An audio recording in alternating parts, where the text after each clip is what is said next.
Hey Garden family, it's your girl Mskraft, aka the Geeky Gardener, and in this video I'm going to show you how to get ready to make some wine. See you in a bit.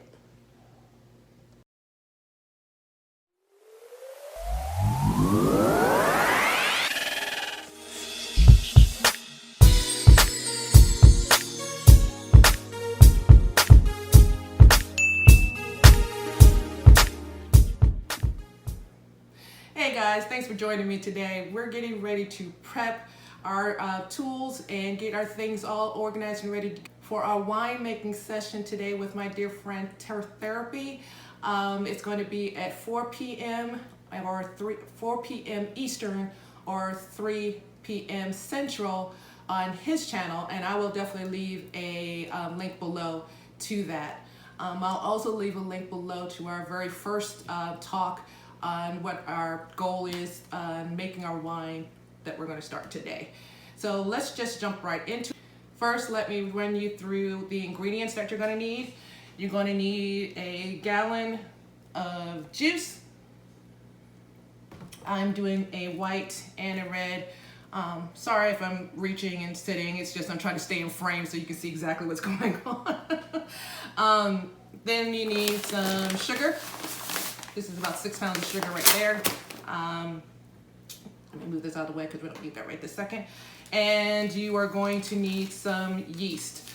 In our first talk, we talked about two specific kinds. We have the Premier Rouge, which is going to be for your darker berry or darker grape type wines. And this is the Col de Blanc, which is for your lighter or white grape type of wines. So these are the two that we're going to be using there. And that is all the ingredients that you're going to need. Now, as far as your tools are concerned, you're going to need something to stir with, a spoon. You're going to need a turkey baster or a wine thief. You're going to need a beaker so you can take your samples, an airlock, and a handy dandy hydrometer.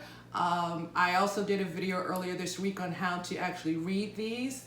So if you can go ahead and take a look at that video, I'll leave a link somewhere up there for it. And so you can be prepped and ready to go on how to actually use this so we can rock and roll this afternoon. Okay, so you'll need that. You're also going to need a glass to bloom your yeast in, and I'll explain what that actually means when we're making the wine, but you're going to need a glass for that. I have two because I have two separate yeasts. And you're going to need a fermentation vessel. I'm using buckets. These are 2-gallon buckets here. I'm going to use these. Some people may decide to use a carboy, which is fine. Other people may use a glass mason jar like the ones that you see behind me. Again, those are perfectly fine, but we're only going to need, the one for the fermentation that we're getting ready to set this afternoon. Now, as far as the prepping of these is concerned, you have to sterilize them. There is a difference between cleaning and sterilizing. To clean is mostly just to get rid of the dirt, grime, stuck on food, whatever it is that you're cleaning, you're trying to just get all that stuff off. Sterilizing means to actually kill the microbes. And you can do that with heat or with cold. Most times you're going to use a heat. Another way that you can also kill off the microbe is with an acid type base of a product. And that's where the star sand comes in. That's what this is, star sand. It is for food preparation and being able to clean all of the tools that you're going to use in contact with it. It's recommended, it's one of the recommended ones in the wine industry. So this is the one that I like to use as well. You would take about an ounce of this and put it in a 5-gallon bucket of water, stir it around, and it's ready to sterilize whatever you need to put in it. If you don't have this, a substitute would be very, very, very hot water. If you can put your hand in it, it's not hot enough. If you kind of think of it about it this way, I know some of you guys out there are doing your canning and things like that. You're either water bath canning or you are pressure canning. In that process, you're using extreme heat to kill off the microbes, the yeast and the bacteria that can cause you harm, that if it sits in the jar on the shelf, that it will replicate and make it go bad, or even worse, make you sick. So you use the very, very high heat to kill those microbes off so it doesn't contaminate what's in your jar. Same difference here. Your wine is not going to be fermenting in a extremely hot place. It's going to be in a very temperate place to ferment. So that is a perfect environment for microbes to grow. The only microbe we want growing is yeast. Anything else is going to be wrong. So this is just a preemptive measure to help get rid of those microbes in the beginning off of your tools, okay? So what you can do, I'm probably going to jump out of frame here, but you'll see what I'm doing. I have my bucket here, and I already have my star sand in it, but what you can do, how do you use this? Like I said, if you see this square part here, there are actual measurements on it. So you take the top off and you squeeze until you get to where you need to be. And I don't know if you can see this, but it's filling up, right? I already have a little bit in here, but it won't hurt anything more if I pour more in here. So just pour in there. Put this to one side. Now remember, you are dealing with an acid, so you want to be careful. And then you just kind of, first stir. You need to stir first. Stir. Okay. Now I already have my brush for my tube in here, which is fine. All right. And it's gonna smell like bleach, okay? But it's not. Okay. So now you drop all of your tools in there. And your glasses. Make sure that they're submerged. Now your hydrometer is going to float. That's how it's made. So you're gonna have to kind of manually roll this puppy around. Now if you're going the hot water method, use some tongs so you don't burn yourself. I like to use warm to hot water. When I do the star sand, they said you can use temperate, which is fine. You know, there's just something about hot water when you're dealing with stuff you gotta use on food. Anyway, so the beaker goes in there. All right, make sure my lids are in there. We're all good.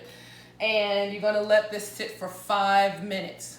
Just 5 minutes, that's all you need. So you don't have to do this right this minute, but you probably wanna have this ready to go before we get started so you can keep up. So about 5-10 minutes before we're ready to go, you probably wanna prep this and get this ready to go so you can use.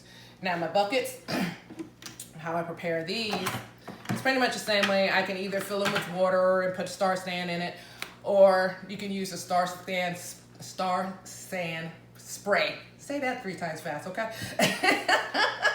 And the instructions on how to do that and how much you need goes in there. So you build yourself a spray. Hope you can see this. And you spray around the perimeter. Edges. Hold it away from your face so you don't choke. Turn it upside down and let it air dry that way. And it'll kill all the microbes and all of that. This is a non-rinse formula, so you don't have to worry about dumping it into some water after it's done. It'll take care of itself. If you are going the hot water method, for just like a little additional oomph, you could add a little bit of bleach. I mean, just a little bit of bleach. Probably even less than a capful is all you would need. But you are going to need another bucket of hot water to go with it. So you're going to use the bleach water to, soak your stuff in really quick for about 5 minutes. Then the hot water to rinse the chlorine off. And you're going to have to kind of keep smelling for it to make sure it's all rinsed off. You just want it to smell clean. If you smell chlorine, you got to keep rinsing it off because chlorine and yeast don't really go well together. Just like it's killing off the microbes in here, it'll kill off the yeast. So you need to make sure you rinse it really, really, really well if you're going to go the hot water and bleach method. And again, you can just go with really, really, really hot water, which would also work. Okay. Now the one thing with Star San, if you are dealing with anything of plastic, like I have here, I'm probably out of frame. I'm almost sure I'm out of frame. I apologize for that. But like with the airlocks here, these are made of plastic. You don't want to leave them in the Star San too long. Again, it's an acid and plastics. It can get a little weird feeling.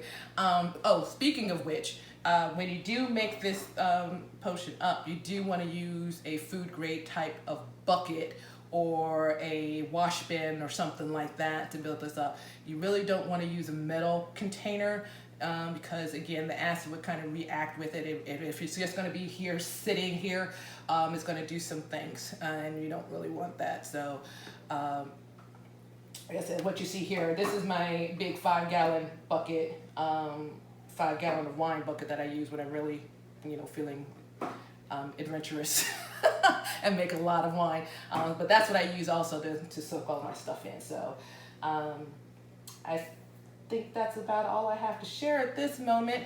So, okay, guys, that is everything that you're going to need to join us this afternoon making our wine with my friend Turf Therapy.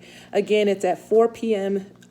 Central. No, I lie. That's not true. It's 4 p.m. Eastern, 3 p.m. Central, and I'll leave a link below to his channel so you guys can join. If you have any questions about anything that I've shared so far, please leave it in the comments and I'll get back to you as quickly as I possibly can.